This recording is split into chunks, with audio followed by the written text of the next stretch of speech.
Welcome back to Ozarks Fox AM. Today on Positively Kelly, I want to throw out the idea that sometimes the loss of something can trigger an inner strength and fortitude after you're over the initial feelings of helplessness or hurt, whether it's a physical condition or an emotional one.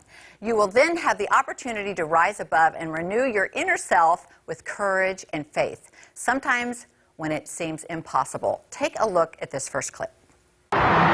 One of the greatest milers of his decade was Glenn Cunningham. In a meet at Princeton, he was trailing his perennial rival, Archie San Romani, until midway in the last lap. Here's a fine example of Cunningham's style as he turns on the heat with yards to go to pass San Romani and go on to win. The 4-minute mile was far in the future, but in those days, Glenn Cunningham was the man to beat. So you can tell by the sound and the footage that this is an old clip, yes? But let me tell you what this man, Glenn Cunningham, overcame to do what you just witnessed.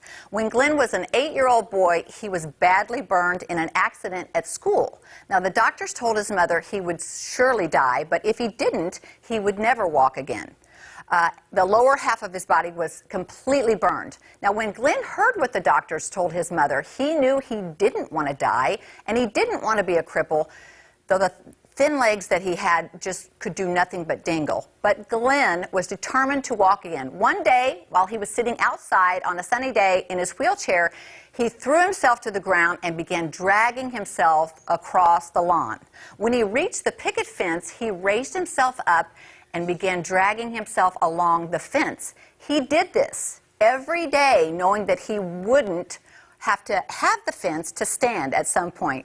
Eventually, with a lot of work and tenacity, Glenn started walking. He then started walking to school, and then he began running to school, and later he made the college track team. In February 1934, in New York's famed Madison Square Garden, this determined young man ran the world's fastest indoor mile. 1 year later, he shaved off another second on an outdoor track to run the fastest mile of all time. Isn't that incredible?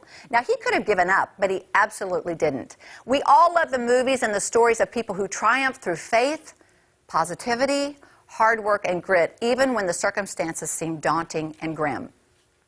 The loss of Glenn's legs was not an option for him, so he did everything in his power to change that, and this is something I would describe as a miracle for sure, because we know sometimes this is not the outcome. Sometimes a loss involves another person or a job or an opportunity that didn't materialize. That can leave us feeling a void inside. Now, if you've read books or articles from some of the most influential people and successful people in the world, you will know that they attribute some of their failures as the best teachers that they've ever experienced. But if seeking the good now in what seems like a bad situation makes you feel uncomfortable, then remember that you're not in any way devaluing your losses. You're accepting what happened, looking forward to what you can do and learn from those situations by correcting any behavior that could have led you to where you are now. Now, obviously, some things are totally out of our control, and sometimes it has nothing to do with what we did or what we didn't do, but there are ways to weave positivity into and throughout the tough things that we encounter in this life. Remember to be honest with yourself first, but also be kind to yourself and nurture yourself through the process.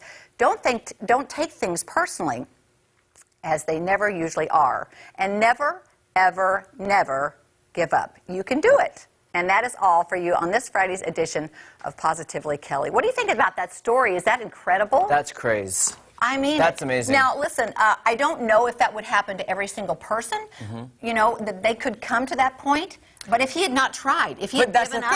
That's the thing, you got to try. Yeah, if he had given up and heard what the doctor said and believed it and said, that's my future, and not tried, what would have happened? Inspiration. Definitely. Yes.